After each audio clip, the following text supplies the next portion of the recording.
Premier sujet à débattre ce matin sur ce plateau, désignation des membres des exécutifs communaux, ce que prévoient les tests. C'est de ça que nous allons parler sur ce plateau. J'espère que, chers scieurs sur ce plateau, vous maîtrisez les tests. Alors, ma toute première question, Moïse, je laisse le temps à Stéphane Arinou-Rossou de se reposer. Ou bien, Stéphane, je commence avec vous. Évidemment. Évidemment, d'accord. Le chat est parti. Le chat est parti. C'est allé vers Moïse. On va laisser Moïse chasser son chat. Oui, évidemment. Alors, je commence donc avec vous, Stéphane Arinou-Rossou. Ma toute première question, qui choisit le maire et ses adjoints? Oui, je pense que le mode de désignation ou d'élection des maires au Bénin s'appuie évidemment sur le code électoral adopté en 2019, précisé par la loi interprétative numéro 2020-13 et encadré par le code de l'administration territoriale. Et c'est le parti majoritaire. D'accord, il y a trois conditions qui sont bien définies par la loi. Il y a le premier principe de base. La majorité, le parti qui donc détient le parti qui détient la majorité, n'est-ce pas, donc désigne le maire et ses adjoints. Il y a le deuxième principe qui est prévu par la loi. Au cas où aucun des deux partis n'aurait pas la majorité, alors là, les textes disent que s'il y a accord de gouvernance entre un ou plusieurs partis, ces partis-là peuvent se mettre ensemble pour procéder à la désignation. Donc, par accord de gouvernance. Voilà, donc essayer de voir un peu ce qu'il faut faire entre eux. Maintenant, au cas où il n'y aurait pas accord de gouvernance et il y aurait... Lorsque ces deux conditions ne sont pas réunies, alors on va maintenant à l'élection. On va à l'élection et c'est le camp qui aurait rapporté à l'issue, n'est-ce pas, donc, de cette élection uninominale-là que le vote est bien sûr secret. Et donc, c'est le parti qui aurait remporté qui se verra attribuer le poste de maire et de ses adjoints. Maintenant, en dehors de ce cadre qui a été défini par la loi, il y a également les partis aussi qui ont délimité des modes de désignation au niveau, je veux dire, de chaque... des communes dans lesquelles ces partis-là ont la majorité. Quand on prend par exemple un parti comme l'UPR, selon le mode de désignation, l'UPR pense que là où eux, ils sont majoritaires, ils ont d'office le poste de maire et le poste de deuxième adjoint au maire, je crois bien. Et puis, ils ont le poste de 4 présidents de commission. 4 présidents de commission. Maintenant, puisque le deuxième parti sera minoritaire, le parti UPR décide d'offrir alors le poste de deuxième adjoint à l'autre parti et un poste de président de commission. Voilà ce qui est prévu par le parti UPR. Il y a donc également le parti BR qui a sorti également son mode de désignation. Donc c'est quand même bien clarifié, c'est quand même bien défini pour qu'il n'y ait pas de tergiversation au niveau de ce qui va se faire pour qu'on assiste à ce à quoi on avait assisté. Je pense que la loi a corrigé un peu tout ça. Ce qu'il faut maintenant, c'est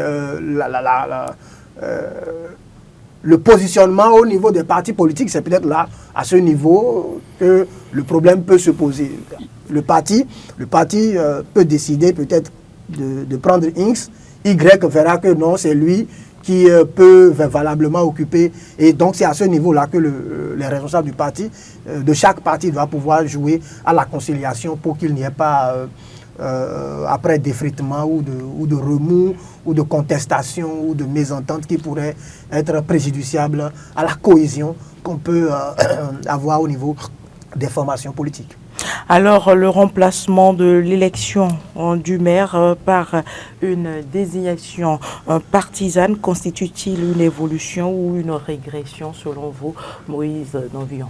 Oui, je pense que ce n'est pas surtout de la désignation qu'il s'agit. Ce n'est pas tacitement de la désignation qu'il s'agit. Et peut-être, si je ne me trompe pas, c'est la loi qui a fixé les conditions. N'oubliez pas qu'en 2020, évidemment, il y a eu de la confusion qui s'était installée.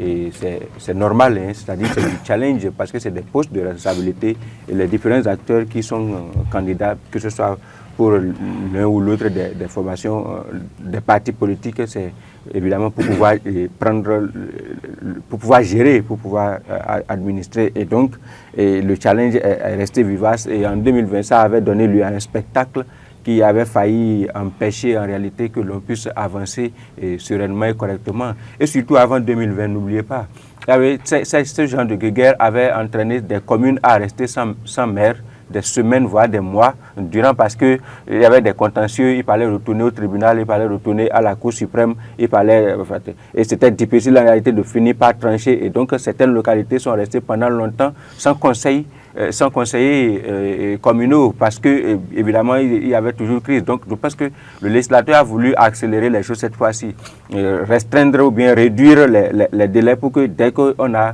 fini de voter, qu'on a fini de voter, de vider l'essentiel des contentieux, que l'on puisse aller plus vite. Donc je pense que ce n'est pas une question de nomination, c'est-à-dire que le parti qui arrive majoritaire dans l'ordre normal des choses n'a pas de difficulté.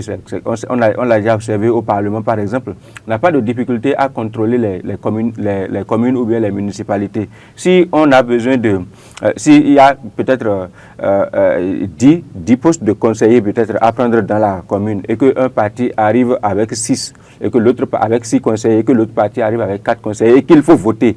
Si on reste dans l'esprit bien sûr partisan et que on ne fait pas dans les transhumances et les alliances contre nature qu'on avait l'habitude d'observer, d'office celui qui a 6 conseiller prend la mairie, prend la commune. Et donc la loi, en réalité, essaye d'assagir un tout petit peu les politiciens. Parce que par le passé, vous pouvez vous faire élire comme cela sur une même liste, à partir d'une même formation politique. Mais à la dernière minute, et les électeurs se sont exprimés. Parce que c'est en fonction de votre positionnement que les électeurs se sont exprimés et ils ont donné la majorité à une formation politique, à un groupe politique. Mais à la dernière minute, au moment de faire le vote, par exemple, d'élire le maire, vous allez voir des alliances contre nature où des gens, membres d'une formation politique, vont désister à la dernière minute pour se rallier à une formation politique qui est arrivée minoritaire. Et donc, cette formation politique peut prendre banalement le contrôle de la mairie, alors que les citoyens ont quand même exprimé leur choix en faveur d'une formation politique.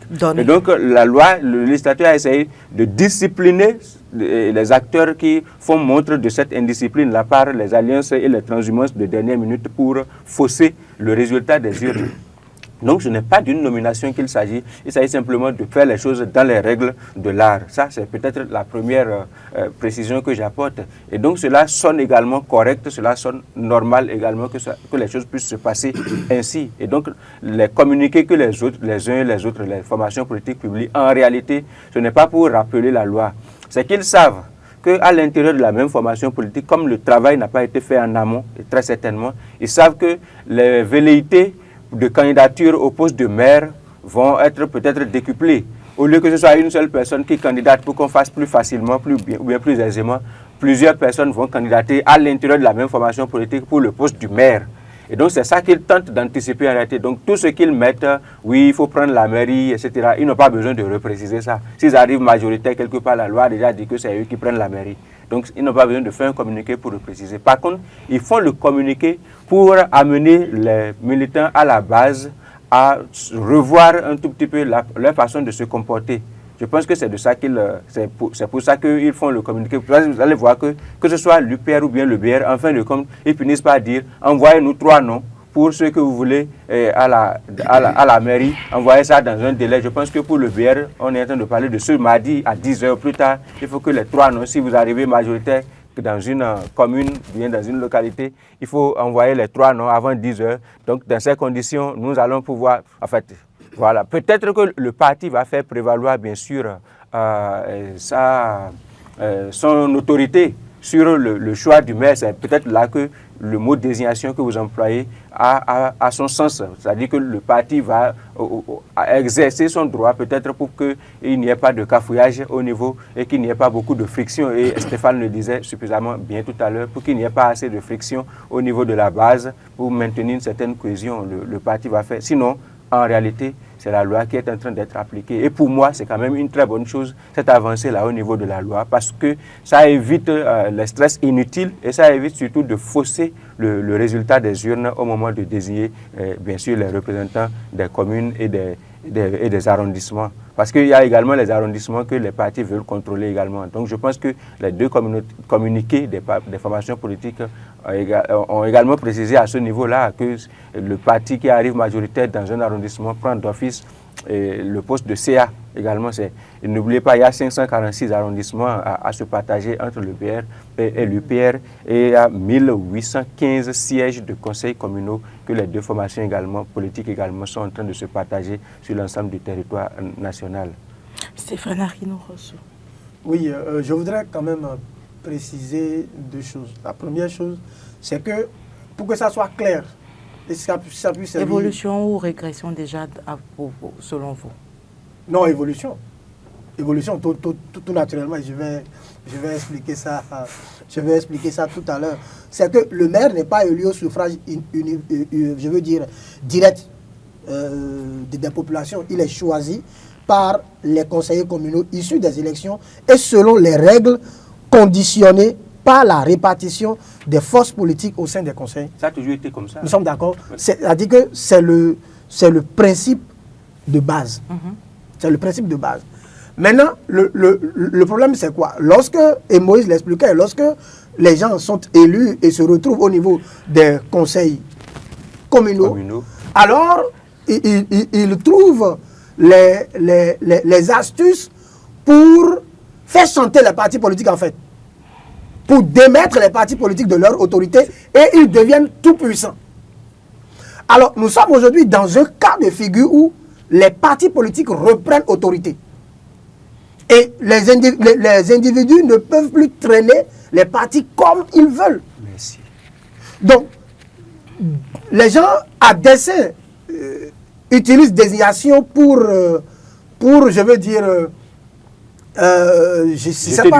jeter du discrédit sur le mécanisme. Sur le mécanisme. Sinon, en fait, sous la procédure. Voilà, oui. C'est juste une sorte en fait, c'est juste un jeu de mots. Voilà. Sinon, c'est les acteurs politiques, c'est les politiciens qui sont, excusez le terme, c'est un peu dur à encaisser, mais c'est la réalité, ce n'est que le mot, qui sont indisciplinés en réalité. La loi les a tout simplement disciplinés.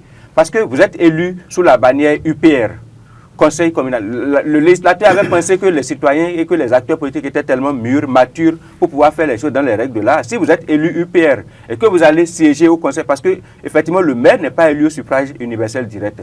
C'est les conseillers communaux qui se rassemblent pour désigner le maire. Oui. Et par le passé, ce qu'on a observé jusqu'ici, c'est que quand je suis élu conseiller communal sur la liste UPR, la logique voudrait que quand j'arrive au conseil pour pouvoir élire le maire, bien sûr, il faut que je vote pour le représentant de l'UPR. Par le passé, c'est que l'UPR seul a la possibilité, pouvait se retrouver avec 1, 2, 3 candidats en son sein. C'est-à-dire que les partis politiques n'ont pas réussi à s'entendre pour amener une seule candidature. Ça, c'était déjà un fait par le passé. Quand ils arrivent comme cela, vous allez voir qu'en ce moment-là, il y a des alliances. Il y a des alliances contre nature. Et c'est ce que Stéphane disait. Je lui ai arraché la parole. Et vous n'étiez pas autorisé, justement. Mais vous voyez... Je vous attendais fini pour le notifier. Oui, quand ils arrivent... J'espère que Stéphane ne va pas perdre le... J'en suis conscient. Non, quand ils arrivent au conseil pour pouvoir voter, pour pouvoir élire le maire, ils font des alliances contre nature et les acteurs politiques deviennent plus puissants. Et il le disait, c'est très important, il faut bien le suivre dans le choix du mot. Ils deviennent plus puissants que le parti politique à ce moment-là. Ils font chanter tout le groupe. Et parfois même, il faut traîner inutilement ce qu'il faut faire. C'est-à-dire que, oui, au lieu de voter le jour-là, on va devoir reporter pour le lendemain. Le préfet, entre-temps, a déjà fait le déplacement parce qu'il y a tout ça là, il y a toutes ces réalités-là qui étaient là. Le préfet devrait faire le tour pour superviser, ou tout au moins avec une délégation quand même, pour pouvoir faire le tour et superviser l'élection. Et donc, les gens doivent venir aujourd'hui, on va reporter pour demain, ils reviennent demain. On reporte parfois sur des semaines dans certains cas. Et donc, la loi a essayé de discipliner les acteurs qui ont refusé de grandir et de prendre de la hauteur. Et donc, je pense que les formations politiques également sont en train de prendre leurs responsabilités en demandant en amont à ce que les gens qui sont élus, les membres, les militants qui sont élus conseillers communaux puissent envoyer 3 noms de personnes qu'ils sont en train de voir comme possibles maires. C'est que le parti politique veut faire jouer son autorité pour que l'indiscipline n'aille pas jeter ils n'aillent pas faire preuve d'indiscipline et qu'ils n'aillent pas surtout mettre la honte, si je peux le dire ainsi, entre guillemets, sur le parti politique au moment des débats à l'intérieur des conseils communaux, qu'ils n'aillent pas se bagarrer entre eux, entre militants d'une même formation politique, parce que X voudrait contrôler la mairie ou bien Y voudrait contrôler autre chose. Donc je pense que les partis politiques veulent simplement prendre leur responsabilité plus tôt. Donc pour moi, bien sûr, on a avancé. Malheureusement, on a avancé parce que les acteurs politiques n'ont pas su convaincre jusque-là qu'on peut leur faire confiance.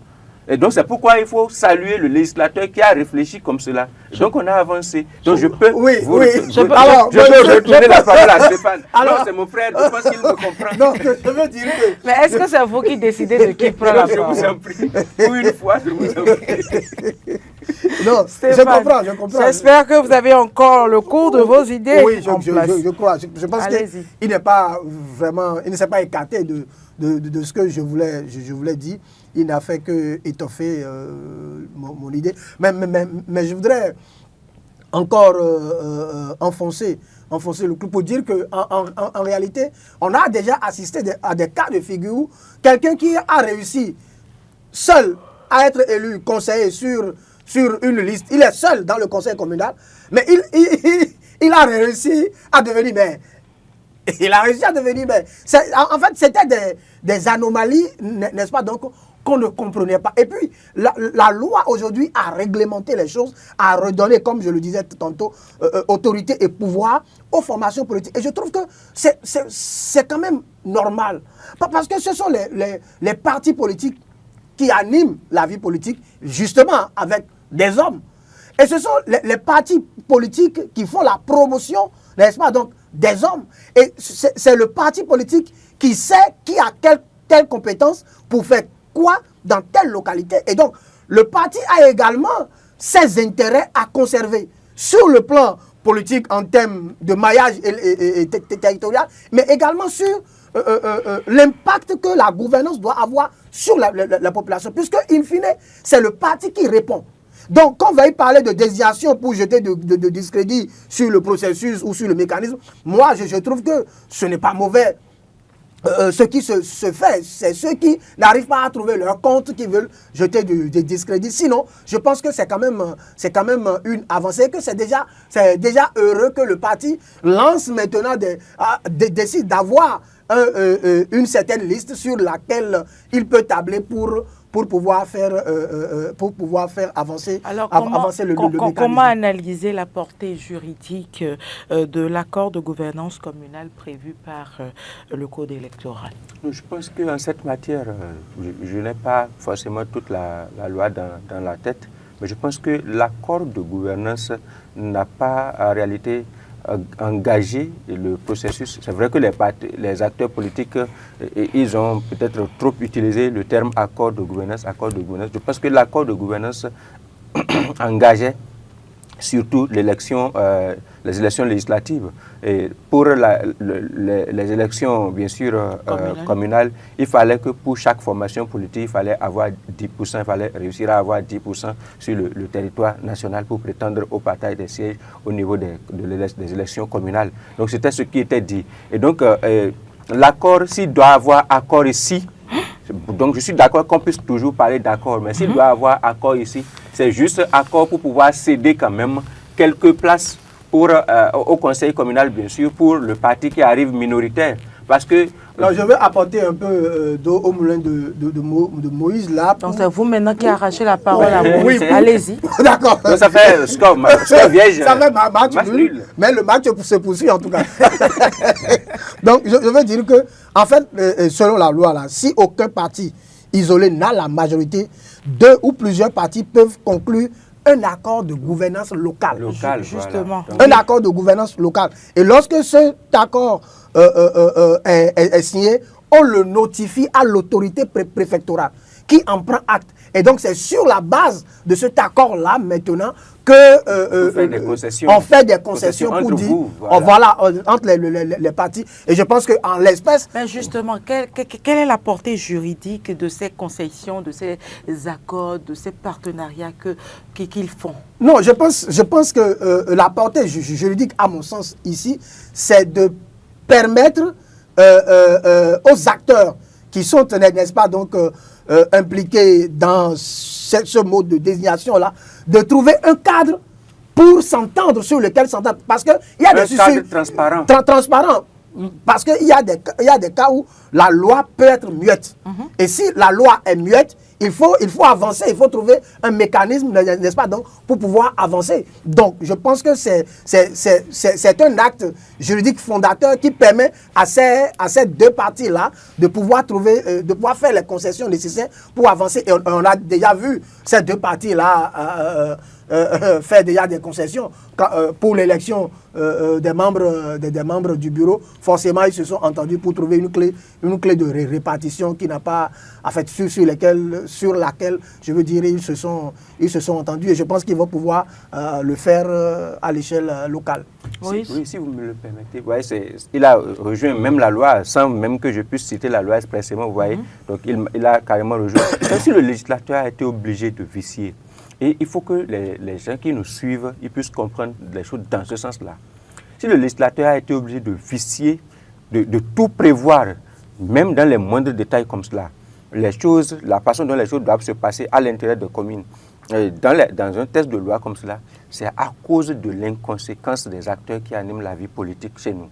Parce que pendant longtemps, en réalité, ils sont restés dans de petits jeux.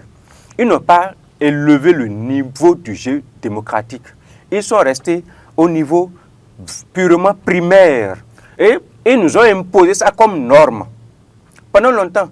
Vous voyez, il a pris un cas de figure qui est quand même retentissant.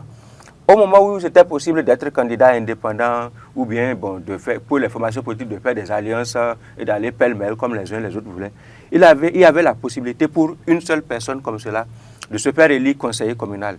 Il est arrivé des moments où quelqu'un arrive comme ça, c'est-à-dire qu'une alliance, un groupe fait venir une seule personne comme cela, comme conseiller communal. Et c'est la seule personne là, au milieu de plusieurs autres formations politiques, au milieu de plusieurs autres groupes qui sont arrivés quand même avec 2, 3, 4, peut-être même au-delà du nombre de conseillers.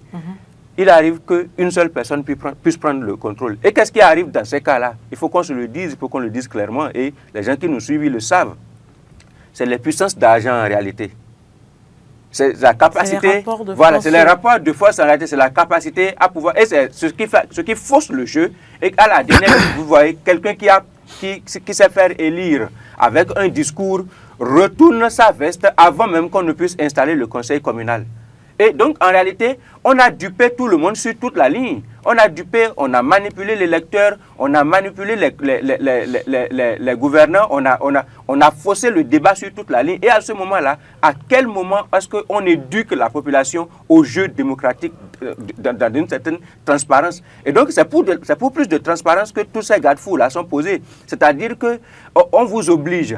Si vous n'avez pas la majorité et que vous êtes dans l'obligation de discuter, la discussion là, de négocier surtout, d'entrer en concession, la concession là, l'État, sinon la loi vous fait obligation de faire ça dans la transparence. L'État veut voir clair dans comment est-ce que vous voulez faire la concession. C'est pourquoi il faut notifier à l'autorité préfectorale que ici là, comme on arrive bien sûr à égalité, nous voulons nous mettre à une table de discussion. Et l'autorité sait que ici, les gens, là, ils veulent discuter. Et donc, on veut avoir la possibilité de suivre dans quel sens vous êtes en train de faire la discussion, afin que vous ne fassiez pas de la corruption électorale, parce que cela existe, la corruption électorale également existe. Et ça va jusqu'à ce niveau-là. Donc, c'est pour dire quoi? Que les acteurs qui sont élus maintenant, ou les acteurs qui vont se faire élire après, que les formations politiques qui ont le vent en poupe maintenant et qui sont en train de se partager les 1800 sièges par exemple et avec l'Assemblée nationale y compris également, qu'ils prennent de la graine et que les partis politiques qui n'ont pas pu se faire élire également puissent commencer par prendre les bonnes habitudes parce qu'en réalité le jeu est ouvert.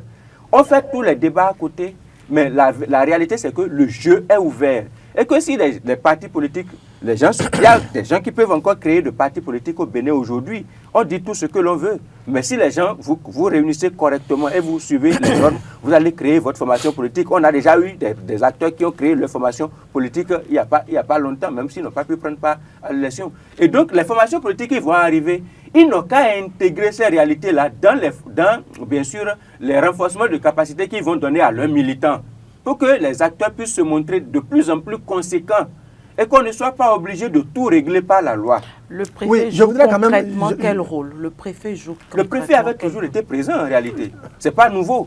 Le préfet avait toujours été présent pour installer les conseils communaux, je le rappelais tout à l'heure, par le passé, même avec le code électoral, avec la disposition législative qui existait. Le préfet devrait être là. Je pense que le préfet faisait le tour. Donc, il arrive ici. Un rôle de contrôle ou bien sûr, de supervision. De supervision surtout. Pour que ça n'aille pas dans tous les sens. Parce que qu'on le veuille ou pas, c'est quand même la tutelle et donc il doit pouvoir avoir un œil regardant par rapport à tout ce qui se fait. Mais je voudrais ajouter un élément pour dire que en réalité, la loi, au-delà de la discipline que cela a installée, voyez-vous, on découvre au fil du temps toute la pertinence de ces réformes, de ces réformes-là. C'est-à-dire que ça permet d'assainir le milieu, de rendre le milieu un peu plus...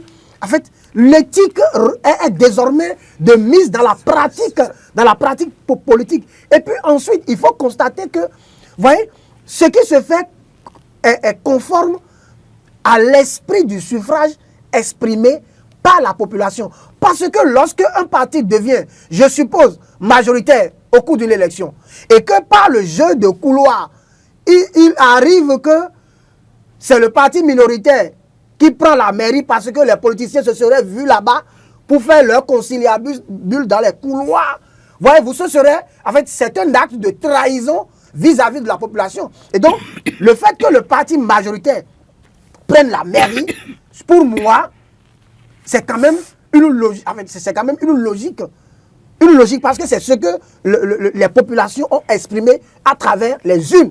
Si le parti est sorti majoritaire, les populations veulent que ce soit ce parti-là qui gère la mairie. Et donc, ce ne serait pas même mauvais que le parti décide même de prendre le poste de maire, de premier adjoint, de deuxième adjoint, et puis après, le reste, c'est une question de concession entre politiciens qui voudraient que, si moi j'ai pris ça, je veux quand même bien te donner ça. Et ça, c'est entre eux, et on comprend qu'ils veuillent faire ça entre eux.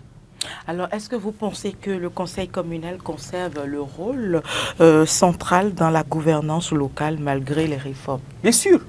Bien sûr, il ne peut en être autrement et c'est toujours le cas. Et avec la présence des SE? Oui, mais la présence des SE, c'est pourquoi? N'y a-t-il pas un conflit? Non, ce qui s'est passé pour qu'il y ait les SE, c'est quoi? C'est-à-dire que, vous voyez, tous ceux qu'on a élus, les 1815 dont on est en train de parler là, c'est des acteurs politiques par-dessus tout. Ce n'est pas forcément des professionnels. Vous voyez, ce n'est pas forcément des professionnels de chaque domaine, etc. Ça fait un. N'oubliez pas également que le fonctionnement des communes, ce n'est pas tout à fait, c'est pas entièrement aussi indépendant de l'action, bien sûr, du gouvernement central. Le gouvernement avait toujours eu un droit de regard sur la façon dont les communes ont fonctionné. Toujours. D'ailleurs, c'est le gouvernement qui détient en réalité l'exécutif au plan national. L'exécutif local, c'est le gouvernement qui a seulement concédé une partie de ses prérogatives à un exécutif au niveau local, bien que ce soit élu, mais c'est quand même pour que le jeu démocratique puisse s'exprimer jusqu'à ce niveau. Et donc, les SE ne viennent pas entraver quoi que ce soit. L'État avait toujours eu la possibilité de regarder ce qui se fait là-bas. C'est juste que l'État dit, moi, je mets des moyens à votre disposition, parce que c'est de ça qu'il s'agit. Les communes ne s'autosuffisent pas en réalité. Et donc, l'État est parfois obligé, toujours d'ailleurs, c'est pas parfois, l'État est toujours obligé de mobiliser des ressources et de mettre à la disposition de ces communes-là. Et le constat, vous vous souvenez de ce qu'on a appelé les fonds FADEC dans ce pays, oui, et tout ce que cela a fait avec GAF, le constat qui a été fait, le diagnostic qui a été posé, c'est que la plupart du temps, quand les ressources vont, les ressources ne sont pas utilisées à bon escient. Les ressources ne sont pas... parfois, les ressources sont détournées, les ressources sont distraites, les ressources sont volées, parce qu'il y a une différence entre détourner et voler. Quand on utilise le terme voler, ça choque les gens. Mais en réalité, celui qui a détourné, c'est encore un peu plus, c'est pas acceptable, mais c'est encore un peu plus élégant plutôt que celui qui a volé. Donc, les sous sont volés en général. Il faut utiliser les bonnes expressions. Les sous sont purement et simplement distraits et on ne sait pas cela a servi à faire quoi. Les réalisations qu'on devrait faire avec, on ne les trouve pas, on ne les voit pas. Donc, l'État a dit, mais moi, je ne peux pas souffrir, je ne peux pas galérer. Quand vous constatez, quand vous êtes un leader, et le président Patrice Talon l'a bien dit, quand vous êtes un leader et que vous constatez que quelque chose ne fonctionne pas quelque part, mais votre responsabilité, ce n'est pas de vous contenter simplement de vos avantages et de regarder faire. C'est de prendre des dispositions. L'État a posé le diagnostic, l'État s'est rendu compte que moi, je ne peux pas mobiliser des ressources, mettre à votre disposition et que vous allez les distraire, les dilapider comme vous voulez. Donc, j'envoie un point focal. Et le point focal que j'envoie d'ailleurs, non seulement c'est des citoyens béninois, mais c'est également sur un test de recrutement. Ce n'est pas comme si on a pris des gens en l'air. On a fait un test de recrutement sur la base des compétences. On s'est dit, l'État a dit, bon, j'envoie un point focal qu'on a appelé secrétaire exécutif, que vous aviez, par le passé, la loi vous avait permis de recruter par vous-même. Donc, on s'attend à ce que vous recrutiez un technicien qui joue ce rôle-là par le passé. Mais comme vous vous accoquinez avec les vôtres pour distraire les sous de la République, l'État a pris ses responsabilités en recrutant et en formant des acteurs qu'on déploie maintenant pour que ce soit l'œil de l'État à l'intérieur du conseil communal. L'autre œil de l'État, c'était le préfet. Mais le préfet, il ne siège pas au conseil. Il n'est pas également dans l'administration au quotidien. Maintenant, l'État a envoyé quelqu'un qui est dans l'administration au quotidien. Vous voyez ce qu'on est. Ça, on revient toujours à la même chose. Est-ce que tout ceci ne crée pas des conflits s'il vous plaît, on revient toujours à la même chose. C'est toujours l'inconséquence des acteurs et les SE. Ça va peut-être... Dans l'exercice de leur fonction. Oui, non, mais non, ça vous embête. Si les acteurs s'étaient montrés conséquents, si les acteurs s'étaient montrés responsables et qu'ils avaient pu prendre la mesure de ce que le législateur leur a remis un pouvoir. Et que ce pouvoir-là, ce n'était pas en réalité pour que les uns et les autres puissent en faire ce qu'ils veulent, mais puissent se mettre au service du peuple, au service de la République. Et qu'ils avaient fait les choses dans les règles de l'art, on n'en serait pas là. C'est de ça qu'il s'agit. Et donc, il ne faut pas voir la question de conflit là. Il n'y a pas de conflit. On a élu un maire. Au début, ça a failli donner de conflit. Mais aujourd'hui, vous vous êtes rendu compte, au bout d'1 an, chacun est rentré dans ses cases. Est-ce que vous entendez encore aujourd'hui qu'il y a conflit ou il y a des accords entre un SE et un maire? Tout le monde comprend aujourd'hui quelle est sa responsabilité et quelles sont les limites de ses prérogatives. Oui, je veux quand même dire quelque chose par rapport à ce que Moïse dit. C'est vrai, il a planté le décor dans sa globalité. Ouais. Dans sa globalité. C'est vrai que le maire a toujours sa place de première autorité dans les mairies. Dans les mairies. Le maire est un acteur politique. Il reste dans le couloir politique. Il y a le secrétaire exécutif qui est un organe technique qui est là pour veiller sur la bonne marche, la bonne gestion financière et économique, n'est-ce pas? Donc des ressources que l'État met à disposition. Et ça, c'est normal. Mais il y a eu deux problèmes d'incompréhension. Le premier problème, et Moïse le relevait très bien, c'est qu'à un moment donné, la pratique avait fait que les maires ont pensé que les ressources, le budget de la commune était leur budget. On a entendu un maire dit dans ce pays, misez budget Tchénoumi, laissez-moi mon budget. Comme si les ressources que l'État mettait à contribution étaient des ressources familiales. Ça c'est le premier élément qu'il faut relever. Mais il y avait également le fait que pour certains secrétaires exécutifs, c'est que c'est eux les patrons. C'est eux les patrons. C'est l'État qui les a parce envoyés. Que c'est l'État qui les a envoyés et qu'ils n'étaient pas sous tutelle du maire, qu'il n'y avait pas d'injonction ou de trucs là. Non. Et c'est là que les conflits sont nés. Ensuite, il y a le fait que lorsque le secrétaire exécutif qui vient, bon intello, bon technicien, bon cadre, il vient, il est dans son couloir de chiffres, de papier, et il ne regarde pas les intérêts politiques du maire.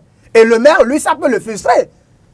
Ça peut le frustrer. Et donc, ces trois éléments réunis-là avaient engendré un certain nombre de conflits. Mais aujourd'hui, c'est que les choses se sont normalisées, puisque quand ça a commencé, chacun des acteurs politiques avait compris, et même l'État central avait compris que si on ne faisait pas quelque chose, ça pouvait dégénérer. Et ça avait commencé par dégénérer. Mais je pense qu'aujourd'hui, puisque le temps est passé, chacun a pu s'accommoder avec cette réforme-là, et tout se passe aujourd'hui comme sur des roulettes. Et les secrétaires exécutifs doivent comprendre que c'est vrai, ils sont là pour que les choses se fassent dans les règles, mais ils sont également là pour également ne pas perdre de vue que le maire qui est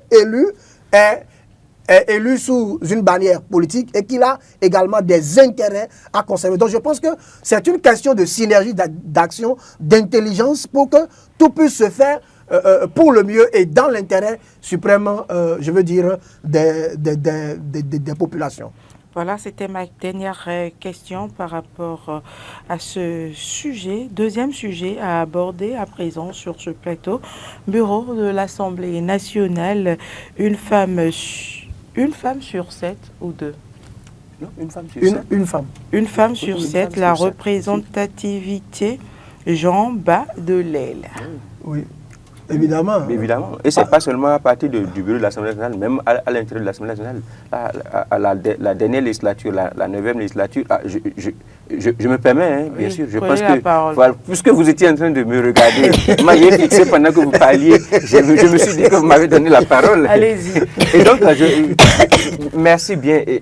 À la 9e législature, comme tel, si je me rappelle très bien, 29 élus députés femmes. Bien sûr, en plus des 24 qui sont d'office concédés aux partis politiques, selon qu'ils arrivent majoritaires dans les circonscriptions électorales ou autres, il y a quand même eu également, bien sûr, 5 autres femmes qui ont pu directement enlever le siège à partir des suffrages exprimés par des électeurs, entre autres. Mais cette fois-ci, on est descendu d'un cran, on est arrivé à 28 députés en tout pour la 10e législature. C'est déjà, bien sûr, une sorte de régression. Déjà à ce niveau, il faut déjà constater que la représentativité genre qui bat de l'aile, ce n'est pas déjà seulement au niveau du bureau, donc au niveau déjà de l'Assemblée nationale en général, il y a déjà eu moins de femmes et ça posait déjà problème. Depuis des lustres? Non, mais pas seulement depuis des lustres. C'est-à-dire que depuis qu'une nouvelle loi est arrivée et qui a voulu qu'on puisse concéder plus de place quand même aux femmes dans les instances de décision. Et donc, on a tacitement fait cette discrimination positive-là. Oui, justement, c'est cette réalité qu'on constate dans les instances de prise de décision par rapport aux femmes. Oui, voilà. Donc, on s'attendait à ce que ça puisse aller grandissant. Normalement, c'est-à-dire que on est à 24 tacites, on est allé à 28, on devrait passer de 28 on est allé à 29, pardon, on devrait passer de 29 peut-être à 30, à 32, à 35. Voilà, 35, mais là, on revient encore en arrière à 28 d'abord, avant maintenant d'aller pour le vote, bien sûr, des membres du bureau de l'Assemblée nationale et de constater qu'il n'y a qu'une seule femme sur 7. Effectivement, c'est bien sûr un recul et la représentativité bat de l'aile, qu'il ne faut pas se contenter de cela, alors qu'en réalité, il y a quand même des femmes, il ne faut pas dire qu'il n'y a pas de femmes, bien sûr, de valeur, de qualité, capables, bien sûr, d'être dans le bureau de l'Assemblée nationale et de gérer, de co-gérer, parce que c'est de ça qu'il s'agit, de co-gérer avec le président Joseph Fifame Diogbenou de manière très bien. On a même vu des femmes qui sont restés à la tête des partis politiques dans ce pays et qui n'ont pas disparu pour autant. Non seulement les formations politiques n'ont pas disparu, qui ont pu se faire élire plusieurs fois. Députés également, je ne veux pas citer de nom pour ne pas faire, pour ne pas dire, mais vous pouvez voir, je parle par exemple dans la 6e circonscription, puisque nous y sommes, de Madame Claudine Afiavi-Prudencio par exemple. Elle a dirigé, elle a créé, elle a géré, et elle s'est fait élire députée plusieurs fois, par exemple. Ça veut dire qu'elle a une certaine capacité de mener les hommes, de conduire les hommes, de gérer les ressources humaines. Ça pouvait peut-être, par exemple, ça seul, par exemple, pouvait peser dans la balance pour voir qu'il faut quand même donner plus de prérogatives et surtout de place aux femmes dans ces moments clés de décision-là. Et il n'y a pas qu'elle. Il y a également des femmes d'expérience qui sont quand même retournées à l'Assemblée nationale. Je pense qu'il y a par exemple une dame comme Sofiatou Tchanou, c'est comme ça qu'on l'appelle, qui, je ne sais pas si Mme Hélène Akholou Keke est retournée à l'Assemblée nationale. Non, je pense que non. Mais il y a quand même, voilà, regardez les deux notes dont je viens de parler. Non seulement c'est des femmes d'expérience, qui ont de l'expérience parlementaire. Vous voyez, c'est très important. Il faut souligner, c'est des personnes qui ont de l'expérience parlementaire. Oui, restée dans le bureau de l'Assemblée nationale. Voilà, et donc vous imaginez, c'est des gens qui ont de l'expérience parlementaire, c'est des gens qui ont démontré également de la constance, de la régularité et une certaine capacité quand même à conduire, à mener les débats politiques et à conduire les hommes. Donc en temps normal, quand je dis les hommes, les humains, et donc en temps normal, on devrait pouvoir, si on veut respecter dans l'esprit de la loi, et c'est surtout ceux qui font la loi, ce sont les députés même qui font la loi, s'ils veulent rester dans l'esprit, dans ce qui les a motivés eux-mêmes, de ce qui a motivé l'institution à faire évoluer ces tests pour permettre à ce qu'il y ait plus de femmes dans les instances de décision. Normalement, au moment de faire le bureau de l'Assemblée nationale, il devrait concéder quand même plus de place aux femmes. C'est comme cela en réalité qu'ils vont donner le goût. C'est comme cela qu'ils vont susciter. C'est comme ça. En réalité, parce que ce n'est pas en réalité un privilège qu'il faut donner aux femmes qu'on est en train de réclamer, mais c'est qu'il faut donner plus de goût, il faut susciter plus l'intérêt au niveau des plus jeunes, l'engouement au niveau des plus jeunes qui sont en train d'arriver, pour que les plus jeunes puissent savoir. Parce que c'est facile, par exemple, s'investir. Voilà, c'est plus aisé, par exemple, d'aller dans les écoles et de dire aux filles, vous voyez dans le bureau de l'Assemblée nationale, vous voyez à tel poste de responsabilité, ou dans ou bien dans telle institution. Voilà, il ne faut pas que ce soit exclusivement et uniquement les portions congrues qu'on réserve aux femmes juste pour faire figuration, juste pour faire le nombre. Il faut qu'on puisse avancer davantage. Et surtout, personne ne peut nous convaincre ici qu'il n'y a pas de femmes de qualité. On vient de citer deux noms, tout au moins, qu'il n'y a pas de femmes d'exception capables de jouer le même rôle que certains hommes sont en train de jouer dans ce bureau-là. Oui, je voudrais quand même dire que la seule femme, c'est Chantal Eugène Aïe, qui est de deuxième questeur dans le bureau de l'Assemblée. Parce qu'elle a été reconduite. Oui, elle était dans le bureau de la 9e législature. Je lui adresse toutes mes félicitations et ensuite exprimer ma déception. Moi, je suis déçu. Je suis déçu. Depuis, je crois, hier ou avant-hier, que le bureau a été... non, je crois... c'était le dimanche, non? Oui, le dimanche, le 8, où ils ont révélé le bureau. Moi j'ai été totalement déçu. Parce que le moins qu'on pouvait espérer, c'était tout au moins avoir deux femmes. Voyez-vous, 7 et on a une seule femme. Ça fait combien si on doit exprimer ça en termes de pourcentage, je ne sais pas ce que ça va donner. Je pense que ce n'est pas élégant. Ce n'est pas élégant, je le dis de façon très claire, ce n'est pas élégant.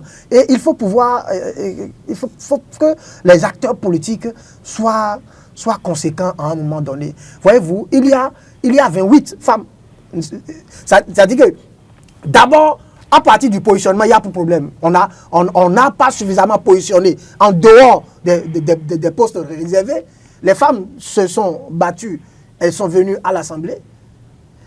Pour élire le bureau, ils n'ont pas été capables, les formations politiques, lors des discussions, n'ont pas été capables de trouver... Et ce sont ces mêmes acteurs qui ont voté, qui ont soutenu la discrimination. Ils n'ont pas été capables de trouver deux femmes capables, alors qu'on en voit. Il y en a même qui ont déjà eu la pratique du bureau de l'Assemblée nationale. Tu parlais de Mme Claudine Afiavi-Prudencio tout à l'heure. Et donc, ça pose un problème. Et moi, je voudrais tourner mon regard vers l'INF, qui s'occupe également de la promotion du genre, etc. Il ne faudrait pas que le combat de l'UNF également se limite à la défense des violences faites aux femmes. Non, il faudrait aussi que l'INF s'engage résolument s'investisse, n'est-ce pas, donc, sur ce chantier-là, parce que ce n'est pas, à mon avis, normal. Ce n'est pas normal. C'est à croire que, bon, on est en train de jouer à un jeu de ping-pong avec les femmes, et c'est pas élégant.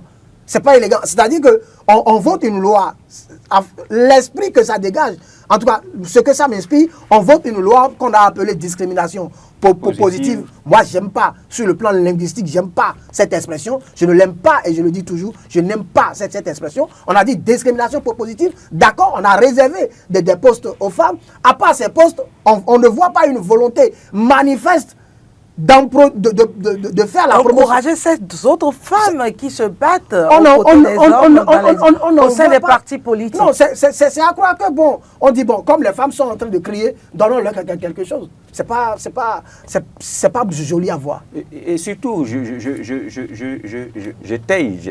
suis d'accord avec vous et j'ajoute que en cette matière, c'est une question de lobby surtout.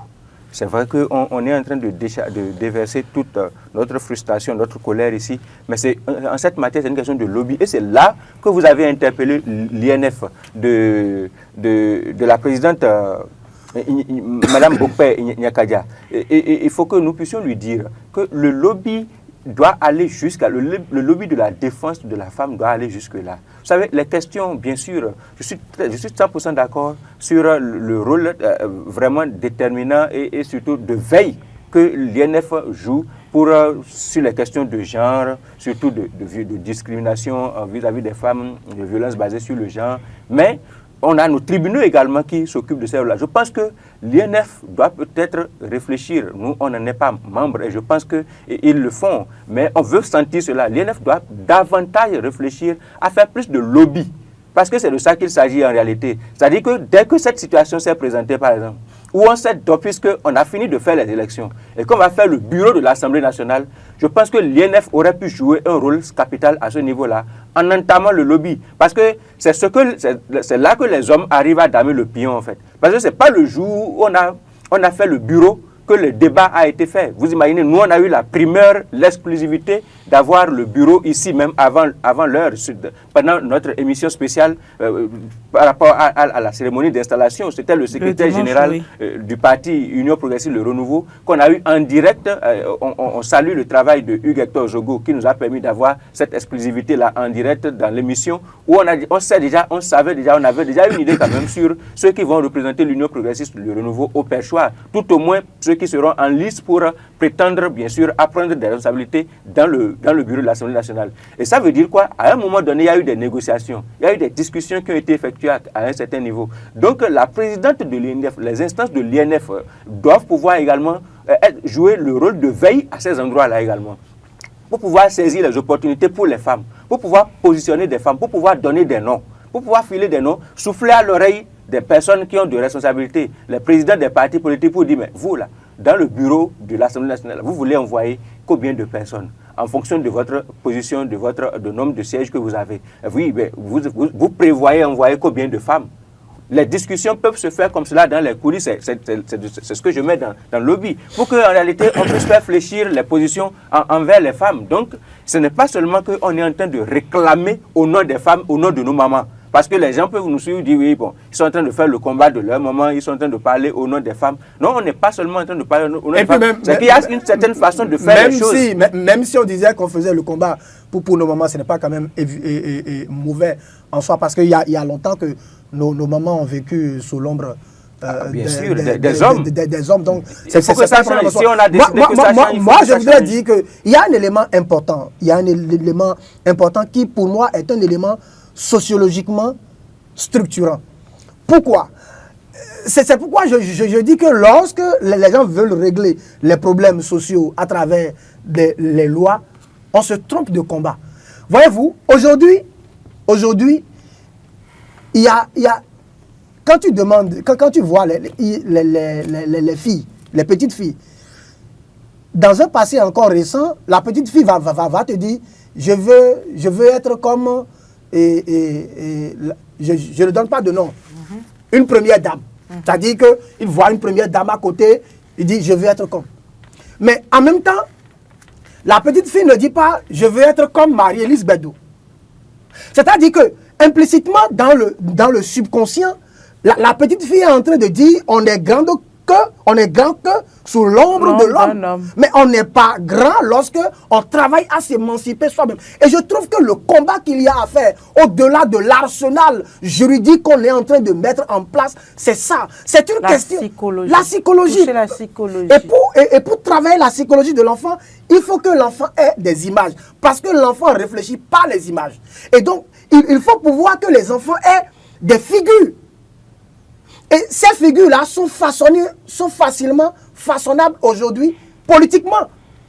Et si notre société ne veille pas, ne travaille pas à ça, ce n'est pas intéressant. Aujourd'hui, la dynamique est renversée. On a beaucoup de nos filles qui travaillent, qui sont excellentes. Dans les classes aujourd'hui, dans les classes qui brillent. Et qui prennent la tête même. Bien sûr, oui. C'est le constat. Les garçons sont là, mais les filles sont toujours premières.